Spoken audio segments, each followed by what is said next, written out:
Ricardo, eu estava falando aqui no início que eu tive vamos dizer assim, uma crise na semana passada de pessimismo, de angústia, quando eu vi numa semana o Gonê almoçando com bolsonaristas, o comandante do Exército visitando o Braga Neto na cadeia, na cela militar, o Hugo Mota desmerecendo o 8 de janeiro, algumas articulações para mexer na ficha limpa, na lei da ficha limpa. E aí eu já, vacinado como nós estamos, eu já pensei, ferrou tudo, né, cara? Já estão criando um acordo aí. De repente a gente abre essa semana já com notícias diferentes de que o PGR vai já dar encaminhamento o mais rápido possível. Alguns interlocutores do PGR vazam, evidentemente, para a imprensa de que vai ser fatiado o processo e que PGR vai mirar nos cabeças deste esquema. E a gente sabe que os cabeças desse esquema pega Bolsonaro e pega Braga Neto e pega o Cid também. A gente tem aqui a matéria do DCM, então a manchete, inquérito do golpe, denúncia da PGR vai mirar cabeças do esquema. Tu chegaste a ficar também assim meio receoso, pessimista, ou tu já estava pessimista? Afinal de contas, como que tu está em relação a isso? Dá para dizer que agora não há a mínima possibilidade disso ser arquivado, de pedir novas diligências? Como é que tu está percebendo esse encaminhamento no fevereiro que abriu com tanta promessa e que a gente está aí numa angústia até o carnaval? Então, professor, eu não me chamaria de pessimista, não, porque assim, a gente está vivendo um momento no Brasil em que a extrema-direita está querendo criar uma onda, querendo criar um momento para pautar algumas coisas que são de seu interesse. Então, assim, já havia uma expectativa do PGR fazer essa denúncia, o que, para mim, é diferente do que havia uma expectativa, é essa ideia de fatiar as denúncias, ou seja, de oferecer 3 denúncias, uma por conta da falsificação do cartão de vacina, uma por conta da venda das joias e outra por conta da tentativa de golpe de Estado. Por quê? Porque durante meses se discutiu, porque essas primeiras denúncias da falsificação do cartão de vacina e da venda das joias, o inquérito da Polícia Federal já acabou faz um tempão, né? Já foi entregue o relatório para o PGR e o PGR estava com esse relatório na gaveta. Então havia uma expectativa de que ele ia juntar as 3 coisas numa só, na tentativa de golpe de Estado. Por quê? Porque havia uma percepção, muita gente falou disso na imprensa, havia uma percepção de que, por que Bolsonaro vendeu as joias? Para fazer dinheiro e permanecer nos Estados Unidos durante o período em que ocorreria um golpe de Estado. Por que Bolsonaro falsificou o cartão de vacinas? Porque ele tinha um objetivo de ir para os Estados Unidos e não queria ter dificuldade, por exemplo, para entrar num restaurante, numa pizzaria, para entrar em qualquer lugar lá em que se exigia a carteirinha de vacinação. Então, tudo indicava que seria uma denúncia única, e essa denúncia única é dizer, olha, todos esses 3 crimes estão relacionados ao objetivo de tentar dar um golpe de Estado. Quando chega essa notícia de que pode ser que ele faça um fatiamento das denúncias, que ele coloque aí as 3 denúncias separadamente, para mim, eu vejo isso eu fico feliz de ver isso, porque é claro que dificulta muito mais o trabalho de defesa do Bolsonaro, e merecidamente, diga-se de passagem, né? Então eu vejo isso com bons olhos. Outro aspecto que se abordou, aspecto Hugo Mota. Temos que falar sobre o Hugo Mota também.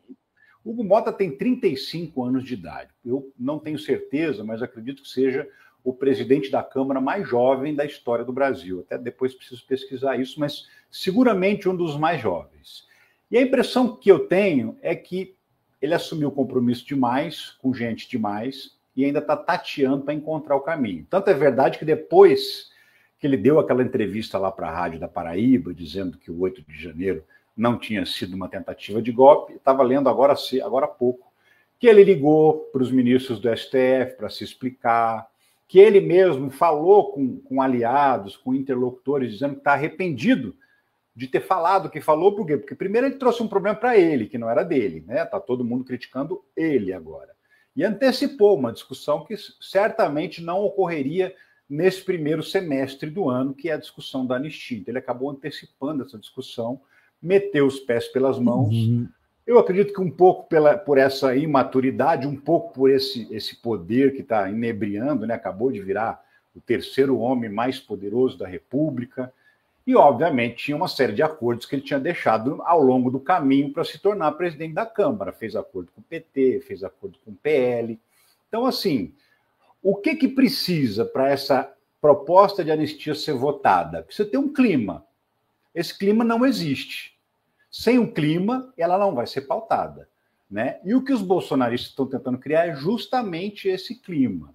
Então, assim, também com relação ao posicionamento do Hugo Mota, sinceramente, não vejo problema, não vejo nada que vá atrapalhar o combate a esses golpistas, a essas pessoas que querem acabar com o Estado Democrático de Direito. Não vejo. Eu acredito que o julgamento vai andar, que a anistia não será aprovada. Eu acredito que ela vai ser pautada sim, cedo ou tarde ela vai ser pautada, mas tudo vai depender também do clima. Agora, independentemente do clima político do país, a gente está falando de justiça. E, obviamente, a anistia ela vai bater no STF. Alguém vai questionar, mesmo que o Congresso Nacional aprove a anistia.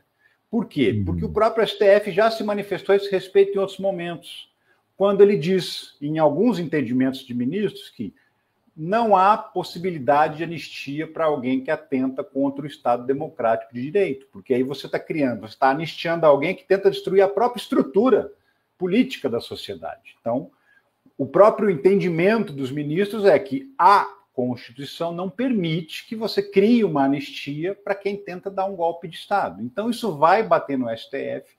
Aprovado ou não, eu acredito que isso vai ser rejeitado pelo STF.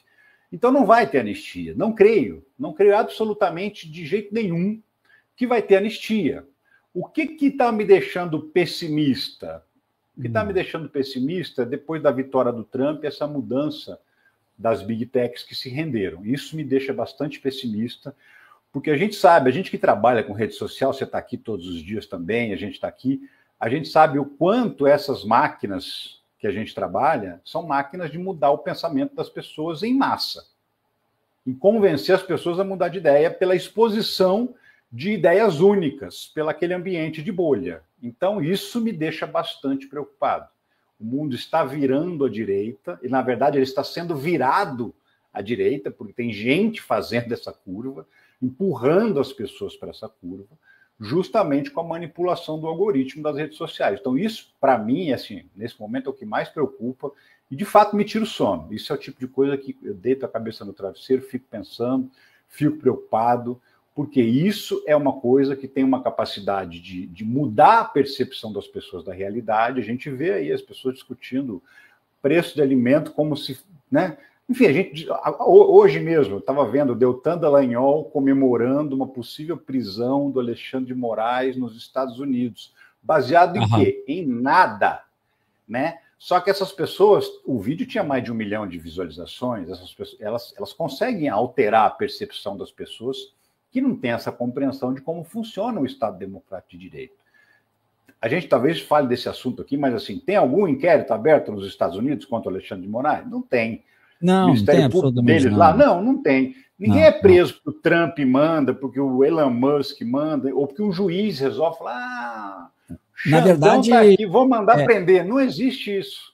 Na verdade, há a possibilidade do Bolsonaro e sua turma serem julgados também nos Estados Unidos. Essa há pela questão das joias e das vacinas, mas sobretudo pelas joias. Exatamente. Por uma questão de cooperação entre as polícias. Essa há a possibilidade. Até foi levantado isso. Agora, dizer que o Xandão pode... Não.